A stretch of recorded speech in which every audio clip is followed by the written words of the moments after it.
سلام كورات تقاتل تنايز مدب كما يتقونوا لما عندي حدش زوت زينا الله زخاء بريزيدنت ناي فنزويلا أكل تشان عشان 4 أنا بستقبل بريزيدنت أو مريتشا تعويته بمبالي لوز أوجه بأمريكا تقبل الناس زينا ورا مادورو بدونالد ترامب بسرحت لما عندي أبتحت قيدي آتي خمزة لما سويته تحبير له أكل تشان عشان 4 زنبرة بريزيدنت أو مريتشا خمي يمثل الزبل لأن إيش شيء كأربولكم بيت مخرب من رجع فنزويلا نزي نعسرته عمتها أبسلت أنا أنا بريزيدنت نيكولاس مادورو نسال سايق زي 5 عوته قليت نيرو أب تساعتتي أبكل تشان عيسى 4 استخايد بريزيدنت أو من رجع فنزويلا بعابي بوليتيكا وطري زت عجب نيرو هاجراو بيت مخرب من رجع هاجر نتنوح وأنا أبسلت أنا بريزيدنت نيكولاس مادورو نسال سايق زور كم زتعوته أوجو بمسرت اتي كاب ابتئوان زوص وقعو صبصاب مادورو 51 مئتاويت دمصي كركب انكلو اتقندي مرحه تقاومي ادموندو غونزاليز دما 44 مئتاويت كم زرخبه تغليص نيرو يخون امبر اتي تقاوم سلفي نتوصيت بؤونو نصيغو نيرو مريحነት تقاومو بمسرت كاب مدبرات مرጫ زاكوبو ناي غزا رؤسوم قداح صبصابات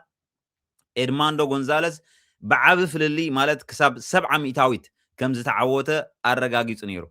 እዚ ድማ ኣብታ ሃገር ከቢድ ምስሓብ ፈጢሩ ነይሩ ኣህጉራዊ ግብረ መልሲ እውን ዝተፈላለየ ነይሩ ሕብራት መንግስታት ኣሜሪካ ሕብረት ኤውሮፓን ሓያሎ ሃገራት ላቲን ኣሜሪካን እቲ መስርሕ ቆፀራ ድምፂ ግሉጽነት ዝጎደሎ ምዃኑ ብምግላጽ ነቲ ውጽኢት ኣብ ትሕቲ ሕቶ ኣእትዮሞ ነይሮም ብኣንጻሩ ግን ከም ሩስያ ቻይና ኢራንን ዝኣመሰላ ሃገራት نعوت مادورو دقيفونو نيرن اتو وصيت مستأوجه اب رئيس ከተማ ካራካስ ካልኦት ዓበይቲ ከተማታትን ሰፊሕ ህዝባዊ ተቃውሞ ተላዒሉ ነይሩ ህዝቢ ነቲ ውጽኢት ስርቂ ብምባል ናብ ጎደናታት ወጽኡ ነይሩ ሓይልታት ጸጥታ ድማ ነቲ ተቃውሞ ንምቁጽጻር ስጉም ተወሲዶም እቲ ምርጫ ንቬንዙዌላ ናብ ዝገደደ ፖለቲካውን ቁጠባውን ዘይምርግጋ ዘእተዋ ፍጻመ ኮይኑ ተመዝጊቡሎም እዚ እቲ ፕሬዝዳንታዊ ምርጫ ምስተኻየደ ዝወፀ ጸብጻቢ ኣብቲ ሰዓት እቲ መንእሰይ ናይቲ ሃገር ወፅዩ ኣብ ፈቆዶ ጎደናታት ሆ ክብር ኢናዮ ብጣዕሚ ከቢድ ነይሩ ንመዓልታት ዝኣክል ሆ ክብሉ መናእሰይ ምስ ፖሊስ ብዙሕ ጎንፅታት ነይሩ እዚ ፕሬዝዳንት ማዱሮ ንሳልሳይ ግዜ ማለት እዩ ከም ዝተዓወተ ኣውጁ ኣሜሪካ ግን ሚኒስትር ጉዳያት ወፃኢ ናይ ኣሜሪካ ቤት ጽሕፈት ናይ ፕሬዝዳንት እንታይ ዝብል እዮም መግለፂ ውፅኦም ሽዑ እቲ ኤድሙንዶ ጎንዛሌዝ ዝበሃል ተቃዋሚ ዝነበረ ሰብኣይ ንሱ ብዝለዓለ ድምፂ ከም ዝተዓወተ ንዑኻ ኣሜሪካ ኣፍልጦ ከም ትህብ ሓቢራ ነይራ ብድሕሪ ኤድሙንዶ ጎንዛሌዝ ወፂኡ እዚ ፕሬዝዳንት ማዱሮ ክትሓዝ ከም ዘለዎ ተታሒዙ ካብ ስልጣን ክዕሎ ከም ዘለዎ ኣውጁ ነይሩ ኣሜሪካ እውን ንማዱሮ ካብ ስልጣን ክእለፅ ኣውዒት ኣቕሪቦም እዮም ኣብ መወዳእትኡ ከምዚ ንሪኦ ዘለና ብዕልዋ መንግስቲ ከም ዝኣለይዎ እዩ ዝሕበር ዘሎ እቲ ናይ ትዕልዋ መንግስቲ ከም ጻልኩም ቅድሚ ናኡ ምኻደይ ግን ኣሜሪካን ቬንዙዌላን እንታይ እዩ ዘራኽበን ዘሎ ገለ ንዝብል ንእሽተይ ማለት እዩ በቲ እንታይ ኣገዳስነት ናይ ቬንዙዌላስ ንኣሜሪካ እንታይ እዩ ንዝብል ምስ ናብ ላቲን ኣሜሪካ ዘሎ ሃገራት እኳ ዳርጋ ሓደ ተመሳሳልነት ኣለዎ እንዶ ግን ቁሩብ ኣብኡ ፀቂጥ ንእሽተይ ሓበሬታ ክበኩም ክፍትን እየ ማለት እዩ ሕጂ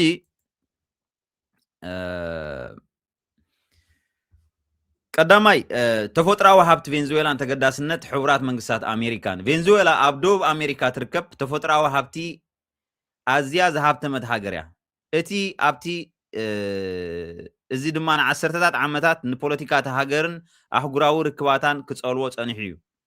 ቬንዙዌላ ብነዳዲ ክረአ ከሎ ካብ ሃገር ካብ ዓለም ማለት ዝበዝሕ ነዳዲ ዕቁብ ነዳዲ ዘለዋ ዝተኸዘነ ነዳዲ ዘለዋ ሃገር እያ ንኣሜሪካ እውን ዝቐረበት ሃገር ብምዃና በአሜሪካ ተደላይታ ቀዳማይ ተፈጥራዊ ሃብቲ ቬንዙዌላ ማለት እዩ ነዳዲ ቬንዙዌላ ኣብ ዓለም ዝዓበየ ክዙን ነዳዲ ዘለዎ ሃገር እያ ካብ ስዑድ ዓረብ እኳ ዝበልጽ መጠን ነዳዲ ኣብ ትሕቲ መሬት ከም ዘሎ ይፍለጥ እዚ ነዳዲ ዓንዲ ሕቆ ቁጠባት ሃገር እዩ ካልኣይቲ ተፈጥራዊ ጋዝ ብተወሳኺ ቬንዙዌላ ኣብ ዓለም ካብተን ዝለዓለ መጠን ተፈጥራዊ ጋዝ ዘለዎን 10 ሃገራት ሓንቲ እያ ብድሕሪኡ ክቡራት ማዕድናት ኣለዋ ኣብ ደቡባዊ ክፋልቲ ሃገር ኣብ ኦሪኖኮ ብዝሒ ዘለዎ ወርቂ ኣልማዝ ሓፂን ፖክሳይትን ኮልታንን ንኤሌክትሮኒክስን ዝጠቅም ማዕድን ይርከብ ማይን ሰዓትንካ እታ ሃገር ሰፋሕቲ ወሓይዝ ስለ ዘለዋ ንኤሌክትሪክ ዝኸውን ዓቢ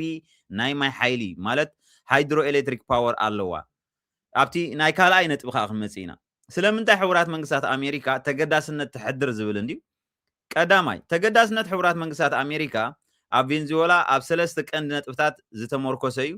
መጀመርያ ውሕስነት ጸዓት እዩ ዝብል ኤነርጂ ሴኩሪቲ ቬንዙዌላ ንመጀመርያ ቬንዙዌላ ንኣሜሪካ ብጂኦግራፊያዊ ኣቀማምጣ ቀረባ ስለ ዝኾነት ኣሜሪካ ካብ ማእከላይ ምብራቕ ንላዕሊ ካብ ቬንዙዌላ ነዳዲ ምምጻእ ይቐላን ይሓስረላን ብዙሓት ፋብሪካታት ነዳዲ ኣሜሪካ እውን ነቲ ብዙሕ ነዳዲ ቬንዙዌላ ንምጽራይ ተባሂለን ዝተሃንጻ እየን ጂኦፖለቲካዊ ጽልዋ ቬንዙዌላ ምስ ጸላእቲ ኣሜሪካ ዝበሃል ሃገራት ከም ሩስያ ቻይናን ኢራንን ጥብቂ ርክብ ስለ ዘለዋ ኣሜሪካ እዚ ጽልዋ እዚ ኣብ ጥቓ ዶባታ ክዓቢ ኣይትደልን እያ ኣብ ቬንዙዌላ ዝረአ ናይ ዲሞክራሲያዊ ውድቀትን ምልካዊ ስርዓትን ንጸጥታት ዞባ ስግኣት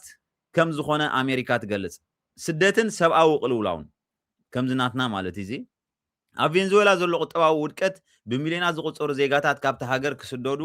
ገይሩ እዚ ስደት እዚ ድማ ናብ ዶባት ኣሜሪካ ስለ ዝበጽሐ ንፖለቲካ ኣሜሪካ ዓቢ ጸቕጢ ይፈጥር ኣሎ ስለዚ ኣሜሪካ ቬንዙዌላ ርግኣት ክሰፍን ትደሊ እዚ እቲ ኣብ ዜናታት ዝወፅእ ማለት እዩ ዝንሪኦ ዘለና ካልእ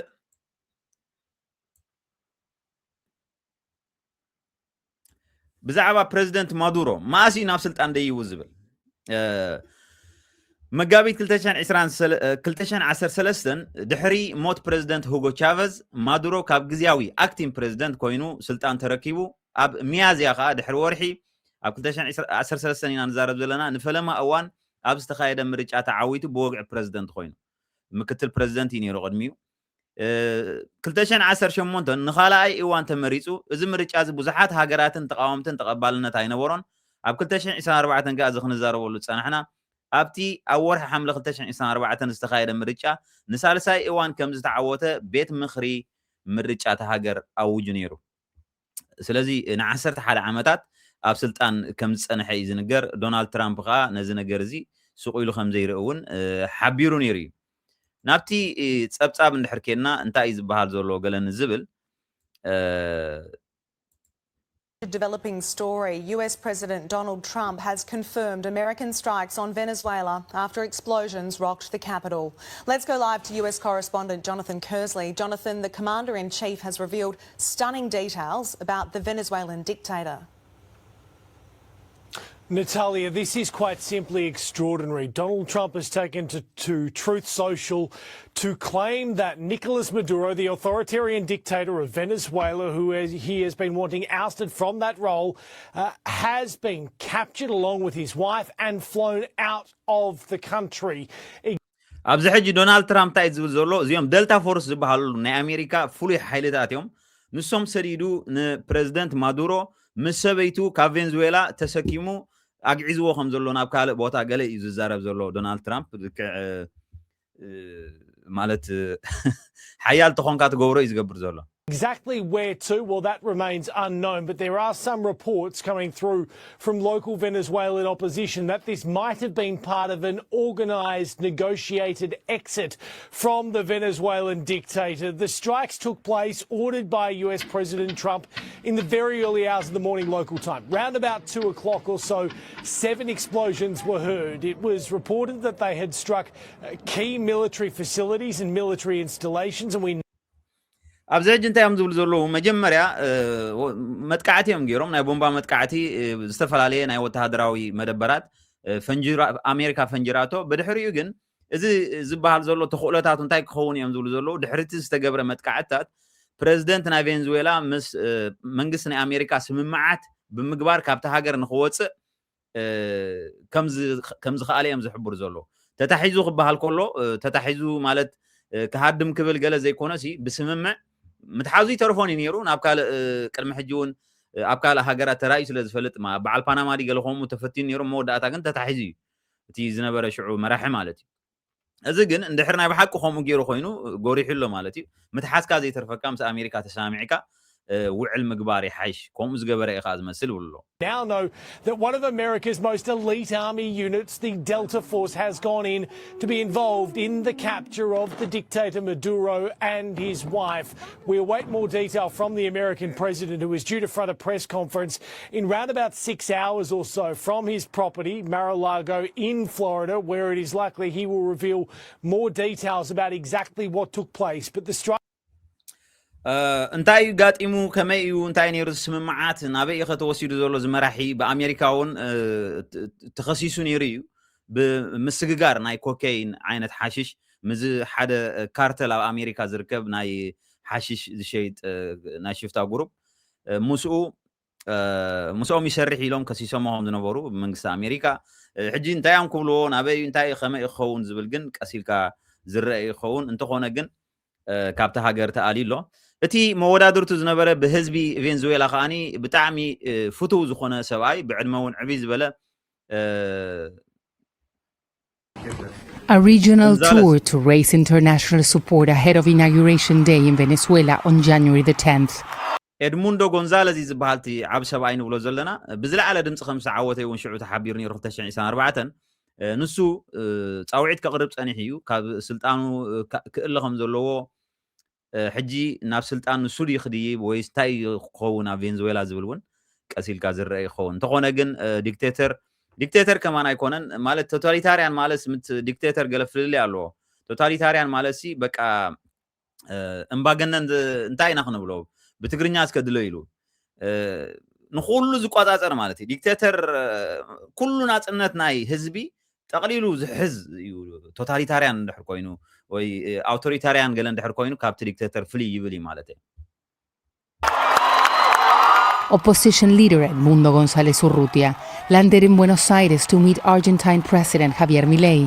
and to be greeted by thousands of Venezuelans living in the country. Maria Sarcos is one of them. She left Venezuela because of its economic crisis. Feliz, emocionada. I am very happy because even though we were not allowed to vote, Edmundo represents freedom for us, the end of a dictatorship. Nicolás Maduro is due to be sworn in once again in less than a week for another 5-year term. ማዱሮ ግን ዓጀቦን ሰባት ከም ዝረኣና ዓንተወይ ኣብ ጎደና ወፅኦም መናእሰይ ነቲ ዝተኻየደ ናይ ምርጫ መስርሕ ብልሽውና ከም ዝተሓወሶ ከሲሶም እዮም ዳርጋ ሩኡይ እውን ነይሩ ክበሃል ይከኣል እዩ ግን ይስዕስዕ ኣሎ ትሪእዎ ኣለኹም ማለት እዩ ዲክቴተር ምዃኑ ስለ ዘይተርፎ ኣብ መወዳእታ ግን ኩርማጅ ናይ ዓበይቲ ሃገራት መፅያ ክትሃርሞ ኢና ርኢና ዘለና ማለት እዩ Venezuelan President Nicolás Maduro claimed victory in the country's presidential election, but opposition rival Edmundo González claimed he was the victor and had the polling to prove it. Buenas noches a todo el pueblo de Venezuela. The country's electoral authority, or CNE, said Maduro had won a third 6-year term with 51% of the vote. The election authority said González won 44%. But opposition leader Maria Corina Machado said González had secured 70% of the vote and that multiple independent exit polls and quick counts decisively showed his victory. Edison Research, known for its polling of U.S. elections, had predicted an exit poll that González would win 65% of the vote, while Maduro would win 31%. ኣብዚ ሕጂ እንታይ እቲ ውፅኢት ተዓንተወይ ዝበልክዎ እዩ ካብ እቲ ናይ በዓል ኤድሙንዶ ጎንዛለስ እቶም ተቃዋሚ ሓይሊ ዝነበረ ተቃዋሚ ሰልፊ ዝነበረ ንሱ 70 ሚእታዊት ናይ ድምፂ ከም ዝረኸበ በቲ ንሶም ዝገበሮ መፅናዕቲ እዩ ዝሕብር ብናይ አሜሪካ ወገን ዝተገብረ እውን 65 ሚእታዊት ናይቲ ድምፂ እዚ ተቃዋሚ ዘሎ ሰልፊ ከም ዝተዓወተሉ እዮም ሓቢሮም ኣብ መወዳእታ ግን ዲክቴተር ኣነ ዕውት ኢሉ እንድሕር ኣውጁ ወላ ሓንቲ ትገብሮ የብልካን ማለት እዩ ኣብዚ ሲ ስርዓት ግደፍ ከምዚ ትሪእዎ ዘለኹም በዚኦም ገይሩ እንዲ ዝዛረብ እዚ ናሽናል ኢንተረስት ዝበሃል እንታይ ኢሉ ይፅሒፍ ዘሎ ይርዳእኒ እዩ ሩስያ ኣብ ኩናት እያ ዘላ አሜሪካ ቻይና ግን እንታይ ኣትገብር ዘላ እዚ ኣብ ቬንዙዌላ ዝኸይድ ዘሎ እዩ ስታይ ገይርዎም ሻለካ ከመይ ገይረ ማለት ፖለቲካ ዘይምርዳ ኣሸጋሪ እንዲ ኩሉ ግዜ ማሲ ሓይሊ ዝሰርሕ ናይ ዝተዛረብካ ገለ ይኮነን ስለ ኖኖ ዓለም ማዕርነት ከሆነ ኢሳያስ ወፂ ስለ ዝፈከረ جلس كومي يكونن حيل سالك هذه حدا حيلو أبجبر خجورو زخل سبا أي فكرني مجا آيات الله موتنا أمريكا جلس لازبلا ولا حدا زمت إيلن أمريكا خلت عبيتي ساي سريدا نتنا مدبر ساعات من منش أوتا وهيلو كندي جنزب رهات زوفرت له يعنو أبيات أمريكا أنت جرا إيران ولا أنت مالسي فخرا جلس ترجم زلوا أنا جرا يكونن مالته حجي أب عالم سي انتهي زلوا ماني حيال زلوا بخمة أخ حيال كوينا أمريكا قليلنا كن رئخن كلالنا أبزح حجي انتهي زل روسيا سدحانس كأب كينات هذا شاينا جن انتهي أتقبر زلا نزي انتهي زلوا where is the global law and order now تعلم أو حجسي أبي أقول حجي قال يوم زلوا نيرو كيف فلتني أمريكا أوروبا حبرت بقى زين حالات هاجرات زبولو يزخون شاينا أنا بعلاسي أنت كتقبري لا أمم أمريكا تلخف نمنتهي تقمي نمنتهي ربحة زخول تكالاتنا أمريكانا أوروبان أب شاينا زولو نسكوين عالم زنك أساسا زولو نسكوين شاينا زنك أساسا زولو سلازي شاينا سي نمنتهي ربحة لا أمم نزنا جرزي كنت قحفة أب فنزويلا خمسة خوين قليلا ولا فنزويلا ملو زي تكاتل نشاينا انتهي ربحة إذن دونالد ترامب أب فنزويلا خيرو متكعتي زغورو نديمقراطي قليلي يكونن مالسي زعما ديمقراطي هالو سايغود سونين ترامب ربحانه امريكا كنت تحليدو يتحطو اب فنزويلا زلو ندادي نا امريكا يدلياي فنزويلا خاب عالم تازبزح نداد زلو هاجريا كسب 300 بليون زخون برميل عقوب نداد زلو هاجريا امريكا كاب سعود عرب كيدا نداد ممصا غاز ممصا كاب فنزويلا يزقلا نسو طرح زيكونه اذن حيالات زباله هاجراتون مالسن امريكا خوادرا يخلا انزبلا بعد تشاينا قال اي كلاندين كن دحنولو نسنون نا بعل فنزويلا قص اندحر مصين ن امريكا سغاتي ስለዚህ امريكا ربحاتها تقدم ربح دولار تقدم دولار كتنكفو اندحر مصيخا ربحنا امريكا كتنكف اندحر مصيخا ابات دخيا مالت حيال ስለዝኾነ ናይ ዝተዛረብካ ይኮነን ዓለም ፍትሓዊት ክትከውን ኣለዋ ገለ ናይ ዝበልካ ኣይኮነን ሓይል ለካ ድዩ ትሕቶ ቻይና ይኹን ሩስያ እዚ ናይ ግደፍ ሕጂ ንህለኩም ኡ ይብላ ኣሎ ኣበለዋ ሕጂ ዘን ኣበላ ሕጂ ዛ ቻይና እንዳበለ እንታይ ኢሉ ዘሎ ሽዑ ዋይት ሃውስ ኢዝ ቦምቢንግ ቬንዙዌላ ኤንድ ፋሲሊቴቲንግ ኤ ሬጂም ቼንጅ ኦርደር ናይ ስርዓት ለውጢ ትገብር ኣላ ኣሜሪካ ኣብ ቬንዙዌላ تتوكس كالله يبلالو وا أمريكا دليتا تقبر ناشنال انترست نسرعات كدفون ربحاتنا أمريكا يحلو سلازولو سرعات كدف ربحاتنا إثيوبيا يحلو سلازولو امبر ربحاتنا إسرائيل يحلو سلازولو سرعات كدف يسوق إلى تزول امبر فتيات يكونت سرعات كدف ربحاتنا إسرائيل ربحاتنا أمريكا كتنكف هابز جمرولو وانجن كنريئينا مالتي سرعات كدف نهزبي إرترا يطفولو نتهاجر بقى يباخنا يزلو اما ودا تاقات يسخم تخصوا مالتي مالت اد انجليز امريكا خوينن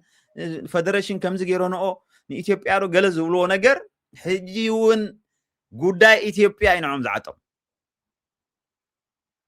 ሓያል ኤርትራ ኣይትድለን ያብ ተኸባብ ጠቅላላ ባብ ኤርትራ ሰላም መጽኡ ገለ ማለት ኤርትራ ክትዓብያ ማለት ክትሕይል ትኽእል ያ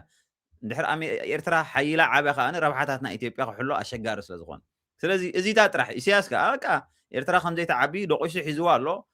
ቁንቁል ኣፋ ይሰዳ ኣሎ ማለት እዩ ንሕና ከዓ ኤርትራውያን ኣብዚ ኮይና ኦይ ንብል ኣለና ከም በዓል ዝትሪእዎ ዘለኹም ንኸምኡ ኤርትራውያን ከቋሹ ዝውዕሉ ሰባት ኣብ ከምኡ ኢና ተዋፊርና ዘለና ማለት እዩ ብዝኾነ ዶናልድ ትራምፕ ነዚ ውሳነ እዚ ወሲድዎ ኣሎ ሓድሽ ነገር እንድሕር መፅኡ ሒዘልኩም ክመፅአ 2026 ግን ዶናልድ ትራምፕ